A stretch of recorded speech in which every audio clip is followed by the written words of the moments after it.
Bonjour Alexandra Brazinville, bonjour Christian Cotten, je suis ravie de vous accueillir sur Tribune Libre. Aujourd'hui, nous allons échanger avec une femme exceptionnelle, exceptionnelle dans tous les sens du terme.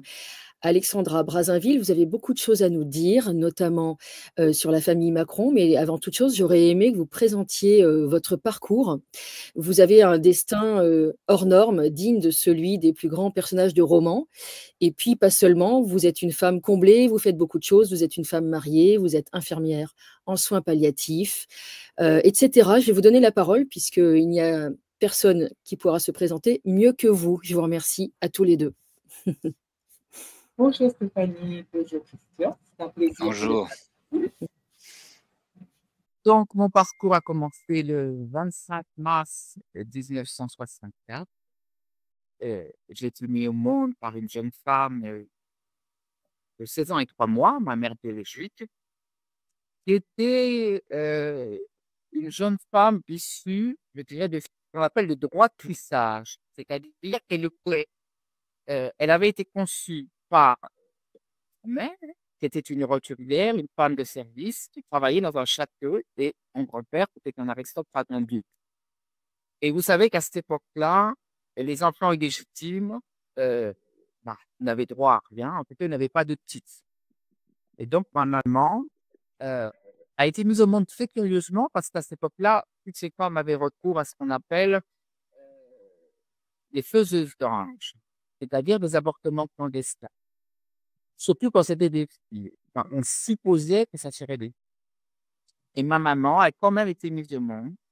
Donc, je remercie ma grand-mère pour ça. Et en prenant de l'âge, comme elle ressemblait énormément à mon grand-père, elle a commencé à poser problème parce que tout le monde pouvait, je dirais, imaginer qu'il y avait un lien de sang. Et ça, c'était quelque chose qui n'était pas possible.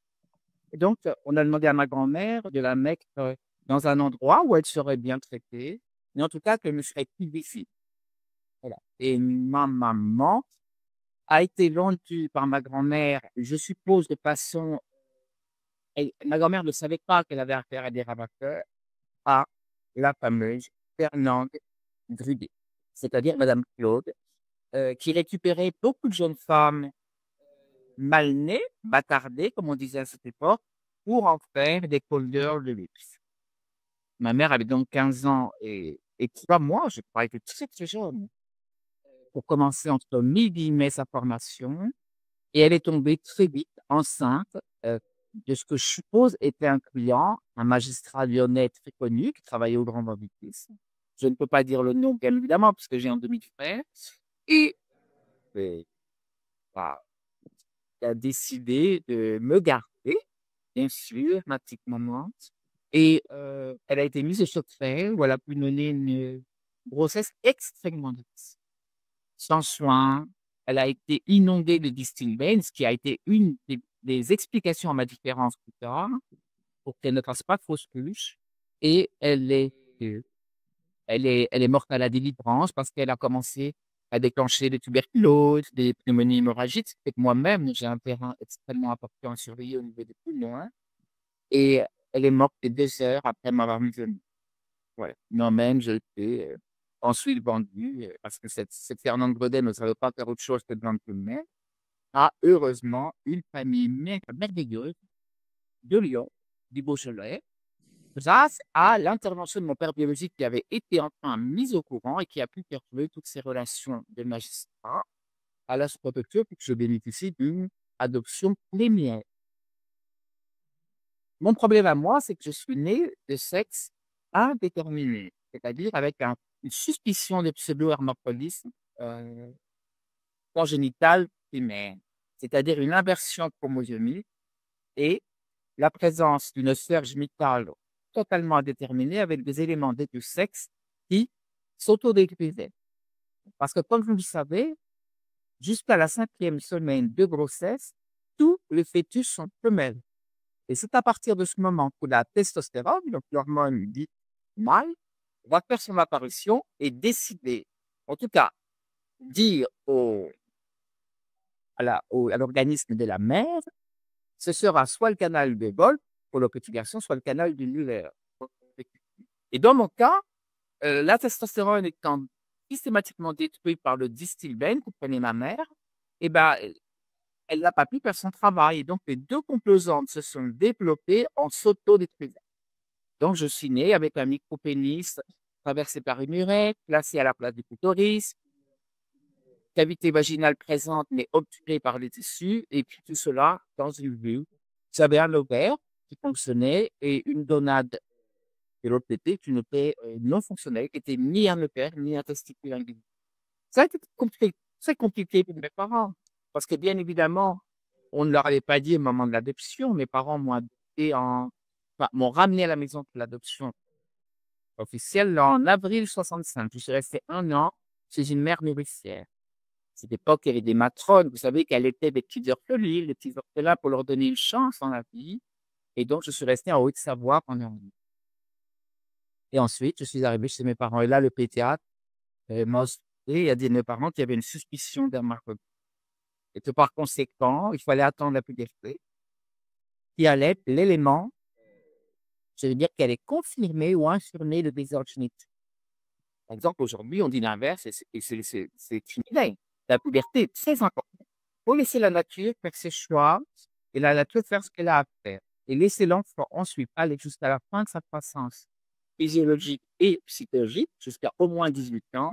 Et s'il y a pathologie, commencer à traiter à ce moment-là. Mais avant, c'est un crime de faire quoi que ce soit. Mmh. Vous avez connu ce qu'on appelle une réassignation de genre? Pas du tout. Pas du tout? Non, ça n'existe pas. À mon époque, j'ai pas été réassigné de genre. J'ai toujours été de genre féminin, mais avait une mise en conformité pour finaliser la fonctionnalité, l'aspect de mon sexe qui n'était pas académique. Et puis, j'avais ce micropénis qui était placé en haut, qui servait d'organe urinaire, mais qui n'avait pas le nez, puisqu'une femme, elle a un nez urinaire, mais elle n'a pas ça. Et donc, il a fallu faire une intervention chirurgicale. Mais moi, j'ai jamais été de genre. Ça n'existe pas, les deux genres. C'est une histoire euh, complètement surréaliste. Même les personnes qui ont des problèmes comme moi, ils n'ont pas de genre. Elles ont un genre qui veut exister, qui est le bon, qui aurait dû être le bon à la médecine, mais qui nécessite une mise en conformité par l'aide de la médecine, et l'autre genre qui est apparu par erreur, mais qui sera détruit, qui n'a pas vocation à exister. Vous avez été élevé par votre papa, c'est ça après? J'ai été élevé par mes parents adoptifs. Ils m'ont mis à Pagne, chez mes grands-parents, où j'ai pu être protégé, parce que mon père était un HEC polytechnicien, un homme d'affaires extrêmement important, travaillait à IBM, il était chef du personnel d'IBM Europe, a compris que j'étais une personne qui serait potentiellement rejetée, en tout cas qui subirait quelques discriminations. Et il a préféré me mettre à la campagne, chez mes grands-parents, où j'ai pu mener une enfance extrêmement solitaire, que je ne déployais personne d'autre, et même grand-mère à mon père. Mais j'étais heureuse, j'ai bien compris. Mmh. Christian, tu aurais une question à poser à Alexandra, je crois. J'en ai plein. J'en ai plein. J'ai découvert Alexandra il y a 15 jours. Mmh. Mon attention a été attirée par une relation commune, Nathalie et Guérin et Andrège, son amie que tu connais d'ailleurs, Oui, Stéphanie, oui. qui ont attiré mon attention, qui ont créé le contact, et puis nous nous sommes rencontrés pas je sais plus quel jour nous sommes, mercredi, dimanche, il y a très peu de temps, dimanche soir à Paris, vers la Nation, et nous avons échangé longuement pendant 2 heures.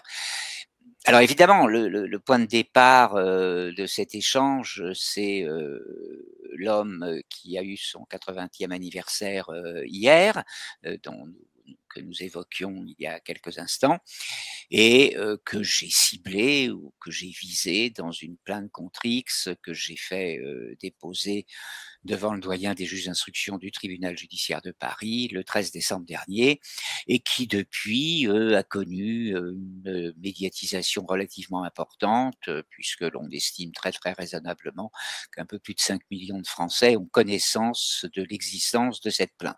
sans forcément être rentré dans les détails, sachant que par ailleurs, dans un effet de synchronicité et de tenaille assez surprenant, Xavier Poussard a travaillé d'arrache-pied avec Candace Owens, la journaliste américaine qui commence à être bien connue ici en France, pour traiter ce même dossier. Moi, je l'ai appelé fin de partie pour Jean-Michel. Toi, tu l'as appelé, Stéphanie, l'affaire Madame.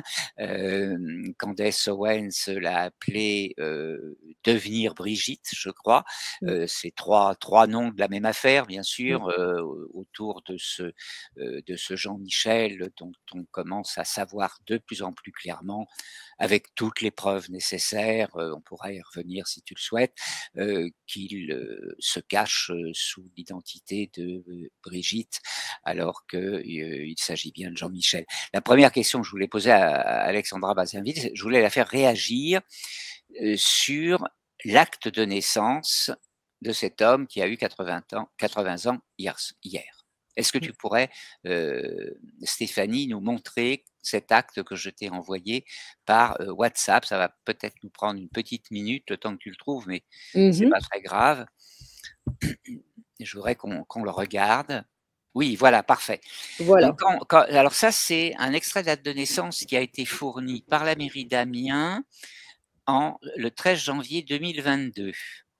Donc c'est récent, hein, ça fait voilà un peu plus de 2 ans.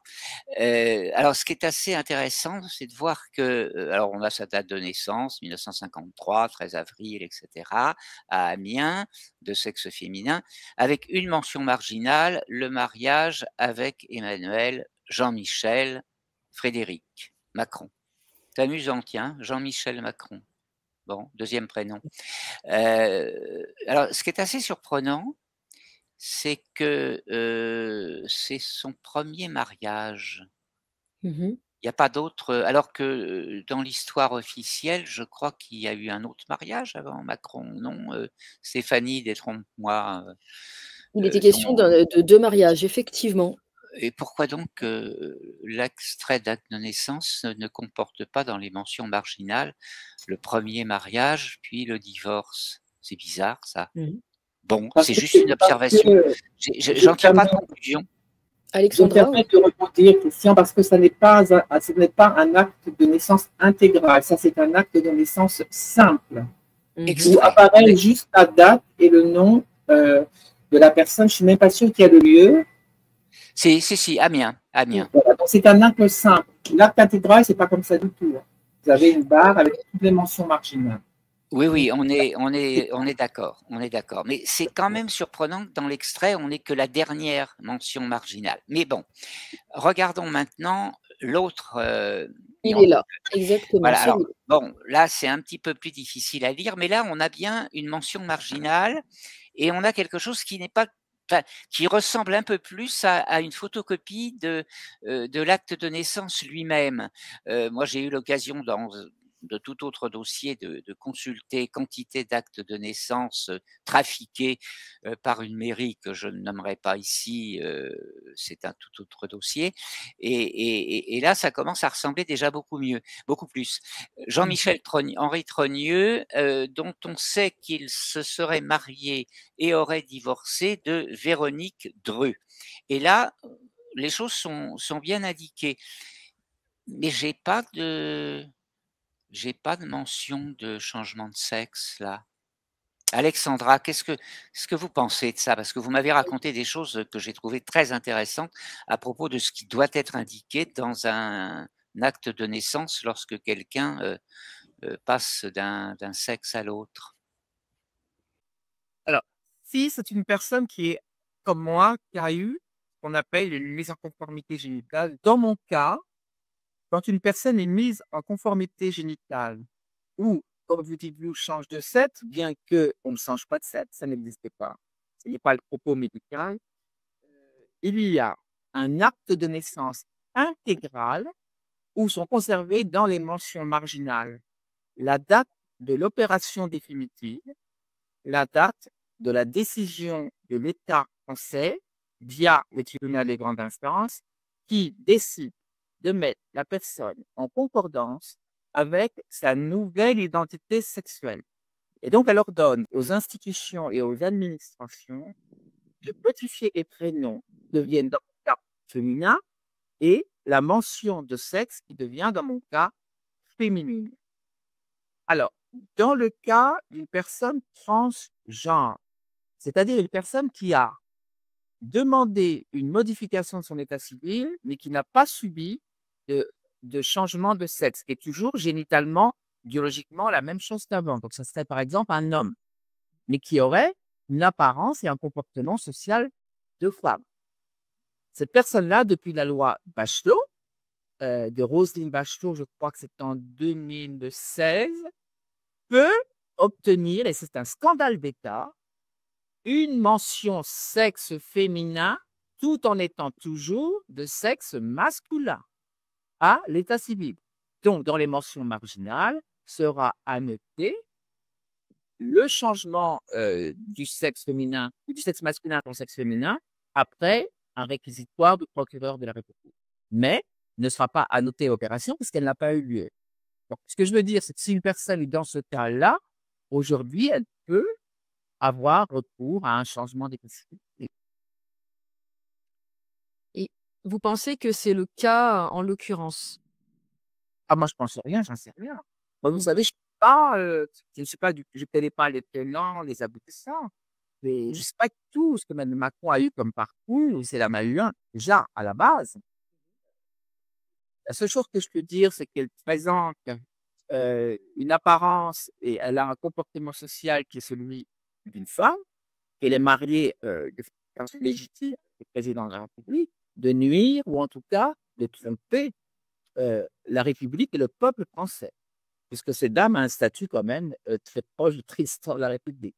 Donc je pense qu'elle est quand même à une certaine transparence. Enfin bon, ça c'est l'objet de la plainte de Christian Cotten. Je rebondis effectivement là-dessus. Une des motivations fortes de cette plainte que j'ai préparée en interaction avec quelques personnes, bien sûr, à partir notamment du travail d'Alain de Précibus, le site précibus.org, qui est une excellente référence sur ce dossier, qui lui-même a été construit, élaboré à partir du travail de Natacha Ray et du travail de Xavier Poussard, sachant information importante tout de même, Stéphanie, qui nous a été rappelée il y a quelques jours et que je développerai ce soir dans une autre émission sur TV ADP, sachant que dès 2016, une excellente professionnelle de ce qu'on appelle le profilage, ou en anglais profiler, une profileuse en l'occurrence, c'est des noms, des mots un peu bizarres, mais des personnes qui sont spécialisées dans l'étude des criminels, on va dire. Nadine Touzeau, qui est une excellente professionnelle qui est reconnue dans le monde entier, en fait, dans plusieurs pays en tout cas, a déclaré très sereinement, très posément, après diverses observations, dès 2016, bien avant n'importe qui d'autre, Brigitte est un homme. Oui, elle fait de l'analyse comportementale, notamment donc le langage corporel, qui, dit-on, est un langage qui ne ment pas. Absolument. J'ai échangé moi-même il y a quelques semaines avec une psychanalyste du sud-ouest de la France. Il se trouve que la femme Marie de Monsieur le Président de la République est allée rendre visite dans une association d'une petite ville près de Bordeaux, est sortie de cette association, a traversé la rue et est rentrée dans une boutique, je ne sais même pas de quoi, peu importe, mais c'était la boutique du fils de cette femme qui était là ce jour-là et qui a donc parlé en face à face avec celui qui se présente sous le pseudonyme, enfin sous le prénom de Brigitte. Et elle m'a dit très très simplement, c'est évidemment un homme. Cela se voit, on va dire vulgairement, comme le nez au milieu de la figure. Il suffit de regarder la peau du visage, les rides, le maquillage, la démarche évidemment. Bon, alors je ne vais pas m'étendre là maintenant sur toutes les preuves que l'on peut avoir de cette histoire d'usurpation d'identité. La vraie motivation, et c'est important de le dire, c'est pas les problèmes de sexe, c'est pas la question de savoir qui couche avec qui, dans quelle position. J'en ai rien à faire de ça, c'est pas la question. On en a véritablement rien à faire. La vraie question, c'est la tromperie et c'est l'atteinte à la sincérité des scrutins de 2017 et 2022. Mmh. C'est ça le vrai Oui, problème. 2022, oui, et donc et les 2022. conséquences multiples sur la gestion du pays. Et les conséquences sur la gestion du pays et les atteintes aux intérêts fondamentaux de la nation au travers de la mise en cause de la sûreté de l'État. On pourra, si tu le souhaites, développer, mais je l'ai déjà développé par ailleurs plusieurs fois. La problématique de la sincérité du scrutin, je ne l'ai pas souvent expliqué, celle-là, elle est vraiment importante. C'est-à-dire que le Conseil d'État dit, par exemple, dans un arrêt que j'ai publié dans la plainte, que un conseiller municipal qui se fait élire en prétendant qu'il est enseignant à l'éducation nationale, alors qu'il ne l'est plus, bien qu'il l'ait été quelque temps auparavant, et qui se fait malgré tout élire alors qu'il est devenu agent commercial, eh bien, l'élection est annulée parce qu'il y a atteinte à la sincérité du scrutin. On n'a pas le droit de prétendre de fausses qualités. Or, en 2017-2020, on nous a vendu une très belle histoire romantico-poétique et littéraire d'un jeune couple, enfin d'un couple d'une enseignante tombée amoureuse d'un élève de 17 ans, ce qui est faux, c'était 14, et lui, puisqu'il s'agissait de Jean-Michel et non pas de Brigitte, en avait 47. On est dans un dossier d'atteinte sexuelle, de détournement de mineurs, et en droit, formellement, c'est un dossier de viol avec emprise psychologique. Donc c'est ça le problème, c'est le mensonge, c'est l'emprise psychologique, et c'est le processus qui a conduit à ce que j'appelle la fabrication d'un psychopathe, ce qui est exposé largement par un psychiatre italien, Monsieur Segatori, dont on trouvera les références dans différentes écritures que j'ai faites au doyen. Et donc, mon interpellation à Alexandra, c'est quoi votre point de vue de cette histoire, sur cette histoire-là? Oui, l'aspect psychopathe, je l'ai vu dans une des excellentes vidéos d'Alexandra qui a également une page YouTube, dont vous parliez des conséquences psychologiques sur ce jeune garçon et maintenant sur cet homme qui conduit le pays. Alors, je voudrais rebondir sur ce qu'a dit Christian tout à l'heure, parce que l'apparence d'une personne, vous savez, peut être ressentie par les autres de façon extrêmement diverse.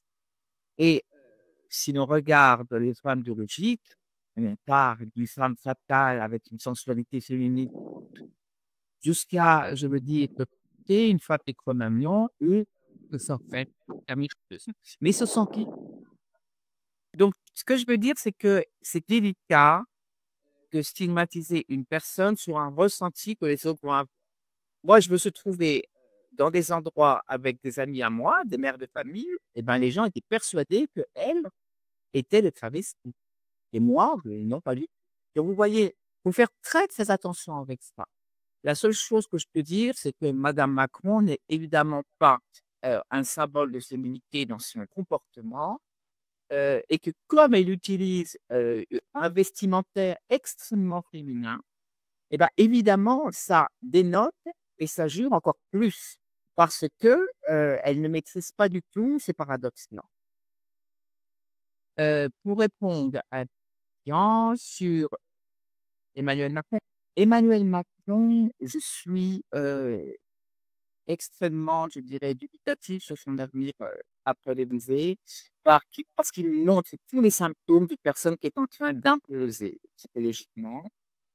C'est un garçon qui présente une absence de coordination entre, je dirais, sa pensée, sa perception de l'environnement et des gens qui sont et sa perception de ce qui s'appelle l'identité. C'est quelqu'un qui est très obscur par rapport à. Par ailleurs, c'est quelqu'un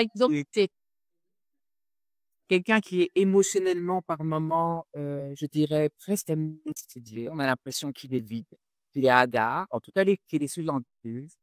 Et il a ce problème à plaisir qui est récurrent, qui fait probablement, il ne se souvient plus où il y a ce qui s'appelle la dissociation psychologique, là, complètement replie ce traumatisme d'enfant dans une case de son cerveau, il ne veut pas revivre ça. C'est parfaitement compréhensible.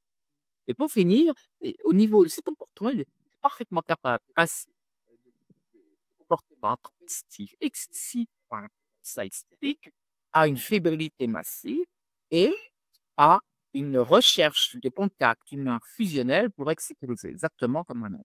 Donc, tout ça me fait dire que cette personne est peut-être sous l'emprise de quelqu'un d'autre qui se sert de lui ou un propos qui est certes plus recommandable, en tout cas fatal pour M.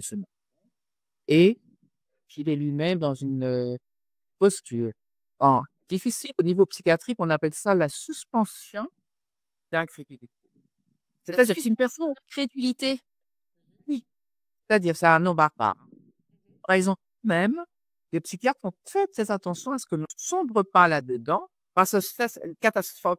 C'est-à-dire qu'un être humain va décider mentalement de vivre une fiction comme si c'était une réalité.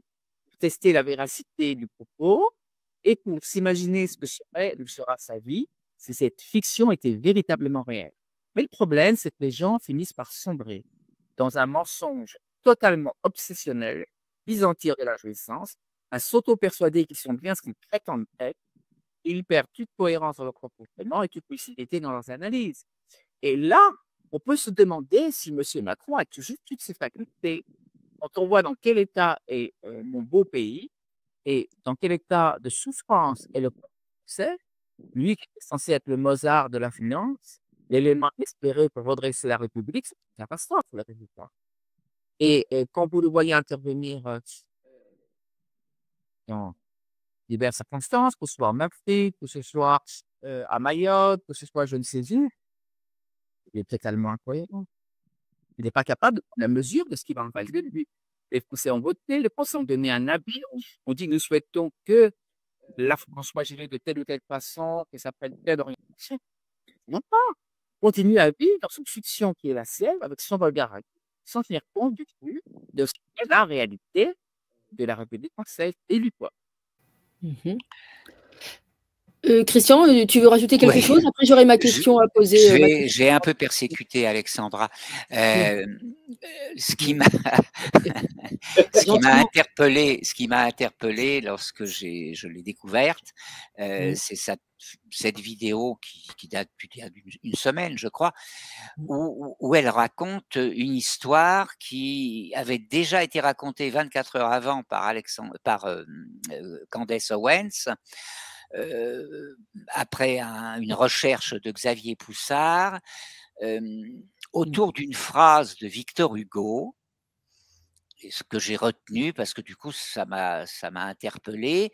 Victor Hugo qui, dans un de ses textes, alors ne me demandez pas lequel, je n'ai pas eu la curiosité d'aller chercher, écrit cette phrase toute simple: chair de la femme, argile idéale. Ça nous mène au grand docteur Patrick Buy, l'orfèvre de la chirurgie réparatrice des visages et de la féminisation des visages d'hommes. C'est bien ça? On est bien d'accord. Alors, je vais interpeller Alexandra parce qu'elle a raconté quelque chose là-dessus. Bien sûr, de très fort. Elle a raconté quelque chose là-dessus qui devient formellement en justice, pour moi en tout cas, un témoignage preuve importante qui vient s'ajouter à toutes les autres preuves sur lesquelles on pourra revenir, mais j'en ai assez là depuis 3-4 jours, 5 jours sur Twitter. On dit c'est quoi les preuves? Elles sont dans le dossier juridique, il suffit de lire la plainte. Très épais. Il suffit de lire le dossier Précibus et puis de suivre un tout petit peu l'actualité des messages que moi je poste sur Twitter. Un des derniers que j'ai posté, c'est cette intervention d'Alexandra concernant ce chirurgien, et j'aimerais beaucoup qu'elle revienne là-dessus parce que c'est vraiment important. Bien sûr. Moi, Patrick Louis, je l'ai consulté à l'époque dans le cadre de mon protocole d'État, alors qu'il y avait une prise en charge, je ne sais pas s'il y aurait sécurité sociale, tout ça, pour éventuellement me crédibiliser au niveau du visage, parce que nous, dans notre démarche, ça nous aide ensuite à nous intégrer, nous insérer dans la société sans que les gens le stigmatisent toute la journée. Et donc, il était à l'hôpital Tarnier, la succursale des Pochins. Et donc, c'était bien pour faire une féminisation. Il ne faut pas jouer sur les mots. Et il m'a dit, vous avez besoin de rien. Je vous conseille de ne pas toucher le visage. Donc, vous êtes crédible, naturellement, restez comme ça. Sinon, ça va attirer l'attention encore plus. Surtout, c'est pas le cas. Donc, voilà. Et je l'ai revu quelques temps après. Et je lui ai dit, mais je trouve que ce que vous avez fait comme chirurgie, c'est notre dame, première dame, et peut-être très bien réussi. Tu me dis, oui, c'est la rôle, sa fonction, hein, des visagistes. Hein, Et je lui dis, pourquoi je ne savais pas qu'on pouvait faire une féminisation sur une femme. Et là, il me dit, mais on ne fait pas de féminisation sur les femmes. Puisque les femmes sont des femmes, enfin, réfléchissez 30 secondes, parce qu'il est un peu incisif comme ça. Donc, après, moi, j'ai réfléchi, j'ai dit, bah oui, parce que si une femme est disgracieuse, si une femme présente une disgrâce, par exemple, à un nez qui n'est pas bien esthétique, euh, à une bouche fine, je ne sais pas, tout ça. Et donc, ça va être de la chirurgie esthétique. On va lui remodeler le nez, etc. Mais quand on parle de féminisation, c'est peut-être on va modifier la boîte crânienne. On va raboter le menton, on va raboter les tempes, on va descendre l'implantation des cheveux, excusez-moi. C'est quand même quelque chose de vraiment structurel et massif. On touche à la boîte crânienne, sauf que la personne n'est plus une boîte crânienne masculine, mais qu'elle soit bien féminine, parce qu'une femme n'a pas la même boîte crânienne. Et donc, Minnie Marchand a elle-même dit dans Raven Match qu'elle avait recours à une féminisation du visage. C'est parfaitement sans droit, c'est pas que c'est eux, hein. Mais moi, je dis simplement que la féminisation du visage ne peut pas être faite sur une femme, parce que ça, c'est un cas de patience, puisqu'elle est féminine de naissance. Je ne vois pas le problème. C'est juste, à moins qu'il y ait une exception. Moi, j'en sais rien. Mais c'est tout ce que m'a suggéré Patrick Bleuet. Et je ferais mieux de réfléchir avant de parler. Donc, il a sous-entendu quelque chose, mais il n'a pas trahi formellement le secret professionnel. Vous savez, pour lui, c'est une fille absolument incroyable d'avoir été Madame Macron, avec des appelants. Moi-même, je veux dire, il n'y a pas de secret médical. Étant une personne avec ce parcours, une personne quand même relativement rare, j'étais immédiatement amené ou présenté à d'autres potentielles patientes. Regardez, cette personne-là, on a fait ci, on a fait ça, son propos est souci médical. Il n'y a pas de rupture, excepté les gens, ces chirurgiens-là nous prennent pour opérer comme une espèce de Facebook médical. Facebook médical, une vitrine. Et ben nous, ils montrent le travail qui a été accompli dans le cadre de diverses pathologies. Et pour moi, c'est pas grave, ça. En plus. Oui, parce que Stéphanie, pour que tu comprennes un peu, sur Twitter notamment, j'ai relativement de nombreuses personnes qui disent non, non, ce témoignage est faux, Alexandra Brazinville raconte n'importe quoi, un médecin de la notoriété de cet homme, Patrick Buy, n'aurait jamais trahi un secret médical comme celui-là, mais je ne crois pas qu'il ait trahi de secret médical en réalité. Non, c'est la conversation qui a tourné comme ça et qui fait qu'il s'est retrouvé acculé à répondre sans répondre. Puisque quand on pose des questions à des gens, une non-réponse peut valoir une réponse, en fait. Il a répondu comme un médecin. Effectivement, cette opération spécifique ne peut pas faite chez une femme de base. On n'avait pas besoin. Alors après, non. La déduction est assez facile à faire, évidemment. Bien sûr, absolument. Donc, vous vous intéressez aussi à la protection de l'enfance. J'ai écouté certaines de vos vidéos, ça vous tient à cœur. Vous pourriez nous en parler aussi rapidement et après on reviendra à l'affaire de Christian. Mais enfin, tout est lié, hein, évidemment. Alors, moi, j'ai été président du PAST, perché par le Sédaction, pendant longtemps. Donc, j'allais m'occuper des prostituées au bois de Boulogne, dans la rue Saint-Denis, la rue Condette. Et j'ai été confronté, malgré moi, parce que ça ne me veut pas le départ, à des allées, une boîte de 27, adjacente au bois de Boulogne, c'est prostituée des enfants. Pour se prostituer des enfants,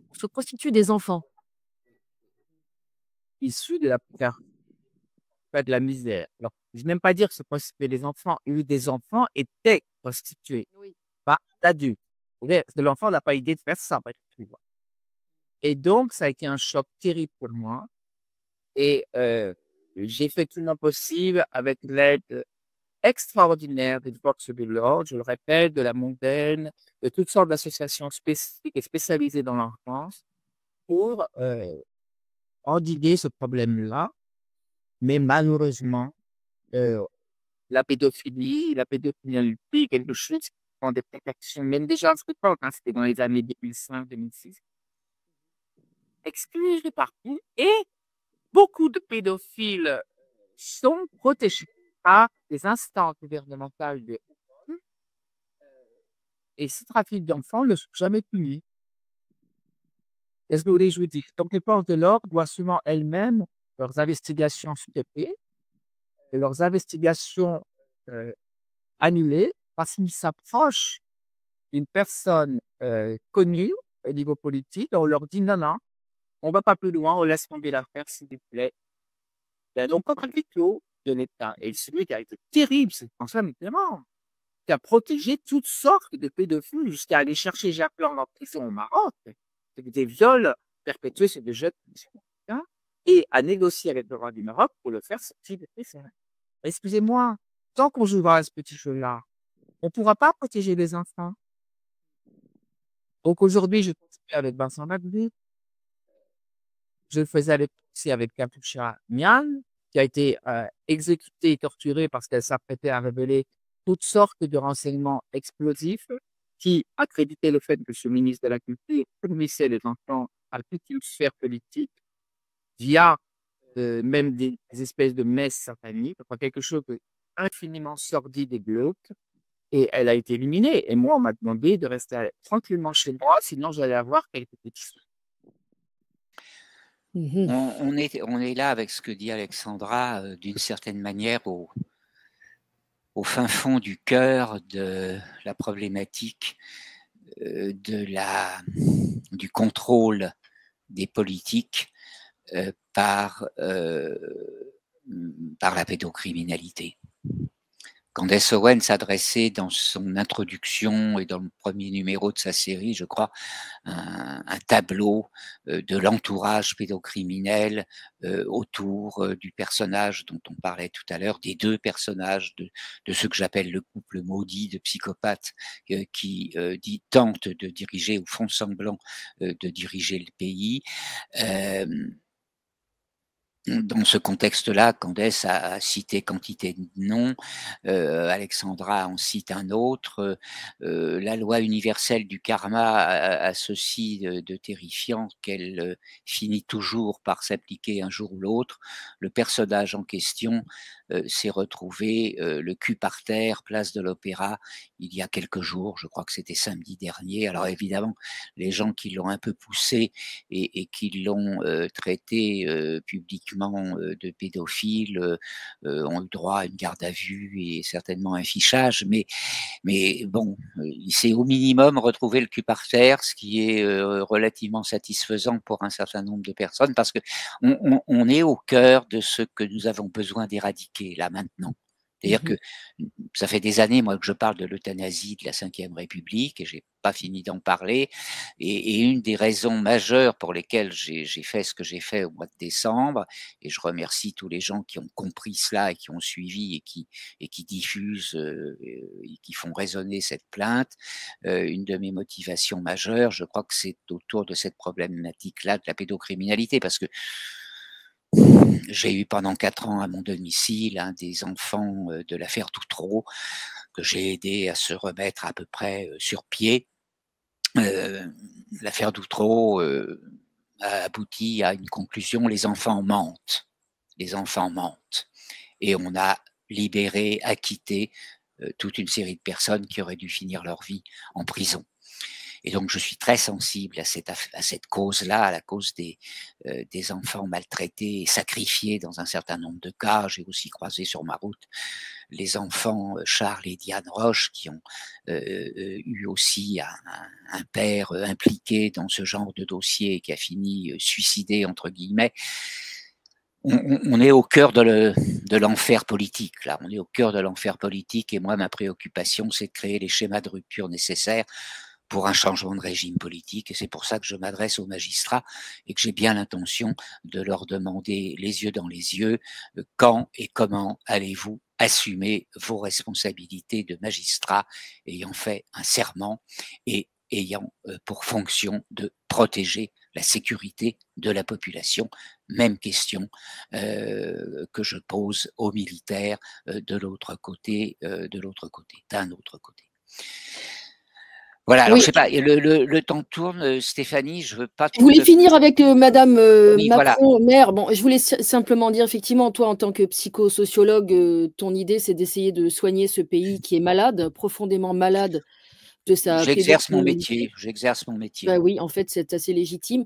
Je voulais terminer sur la question, puisque Alexandra a dit dans plusieurs de ses vidéos qu'elle a été suivie de manière très efficace et très professionnelle par cette doctoresse, cette femme médecin présentée comme la maman d'Emmanuel Macron, Madame Françoise Noguès Macron.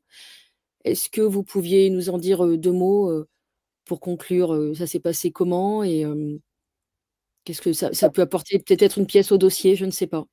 Moi, quand j'ai intégré le protocole des femmes, effectivement, on était déjà en place, infirmière Pinellet, c'était la référente du Conseil national.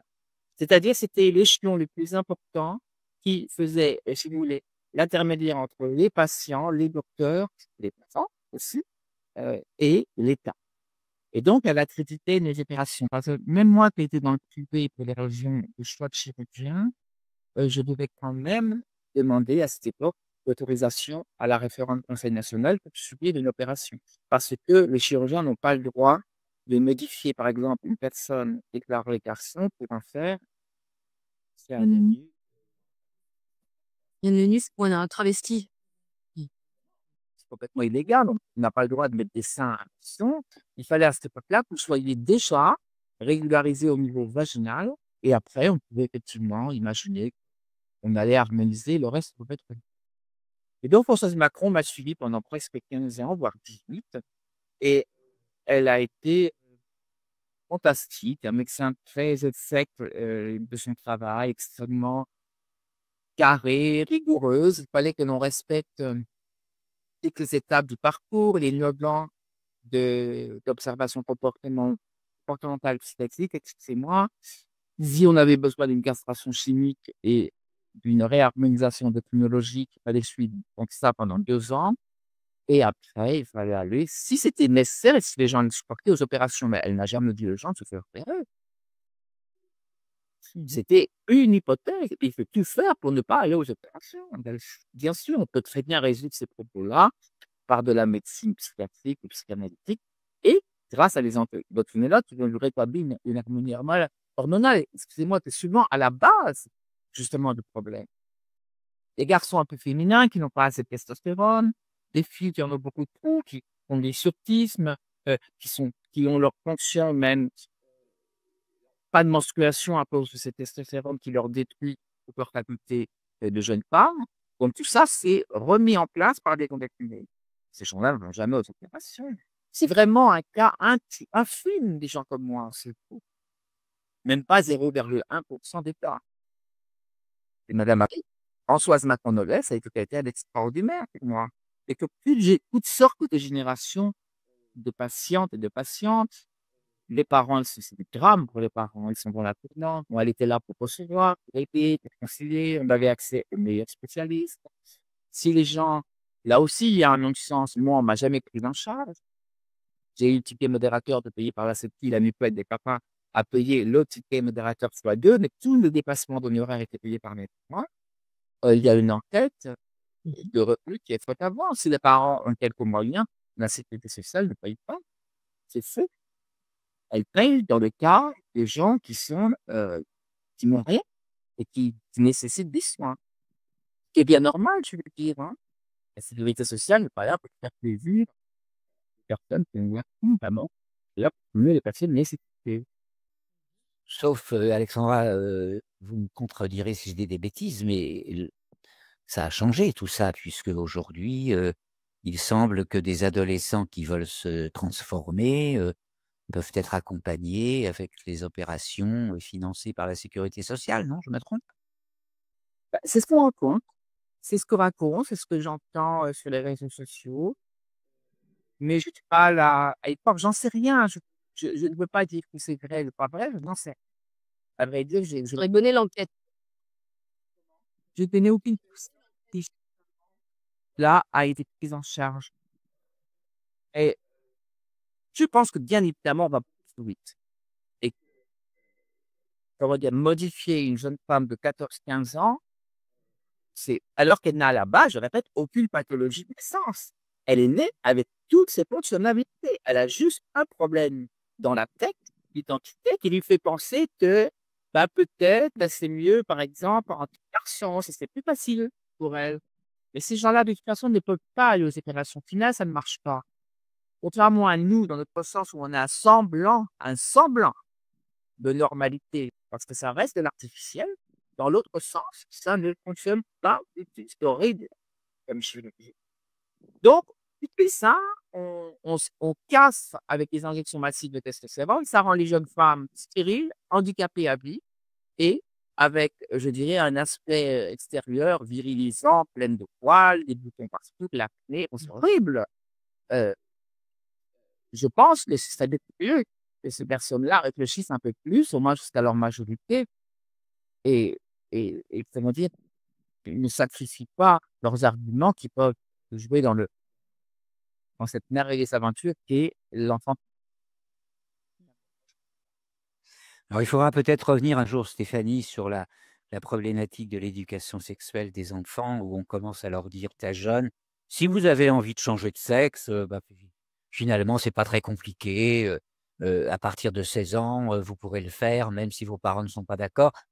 Il y a beaucoup de débats autour de ça, publics, au niveau d'associations de parents notamment, qui montent au créneau pour s'opposer à ce genre de discours.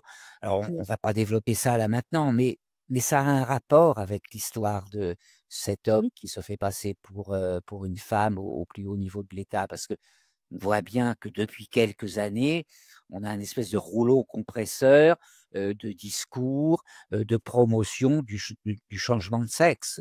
Et on est, de mon point de vue, là, du coup, on est dans la pathologie lourde, on est dans la psychiatrie.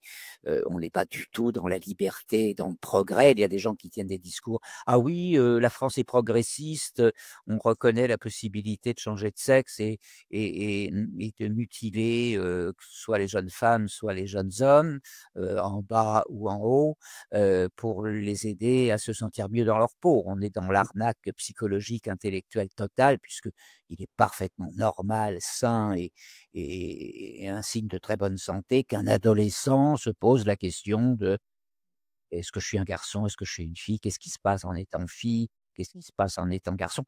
On est dans la normalité de la croissance et l'évolution d'un enfant puis d'un adolescent.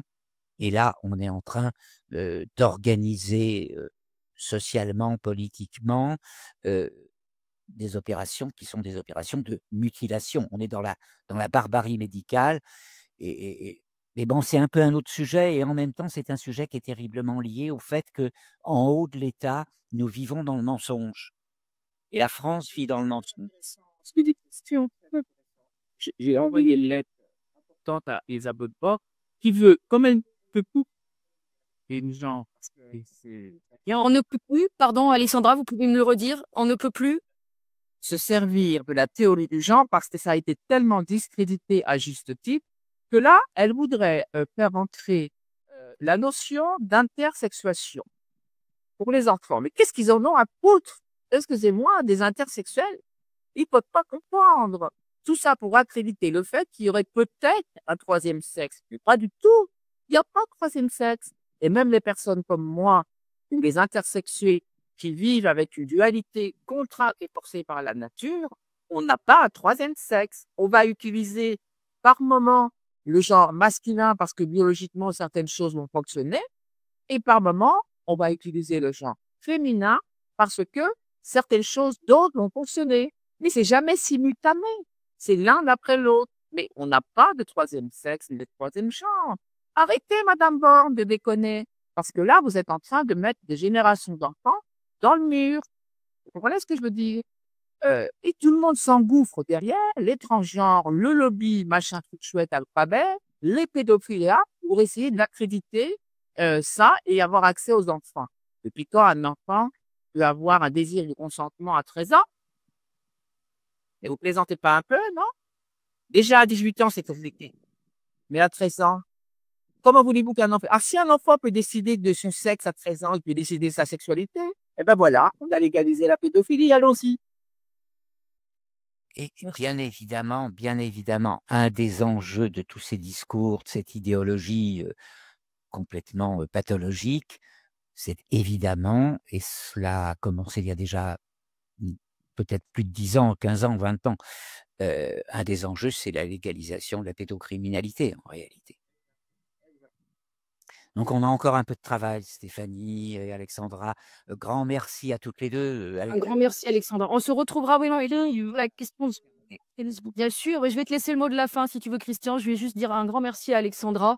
On se refera une émission ensemble sur la protection de l'enfance, l'éducation à la sexualité, parce que j'ai bien vu que vous avez beaucoup de choses à dire, beaucoup de choses sensées et très argumentées. Et je laisse le mot de la fin à Christian qui a été initiateur. C'est très simple, c'est grand merci à Alexandra, grand merci de sa confiance, grand merci de la richesse de ses propos et toute mon admiration pour le parcours extraordinaire qu'elle a eu. Et encore, je crois qu'elle nous a pas tout raconté, loin s'en faut. Mais vraiment, elle a un parcours exceptionnel. C'est un personnage de roman et j'adore les personnages de roman. Voilà. Merci Alexandra, un grand merci. Et merci à toi Stéphanie pour la qualité de ton travail qui est constante. Merci à vous. Merci à vous. Merci.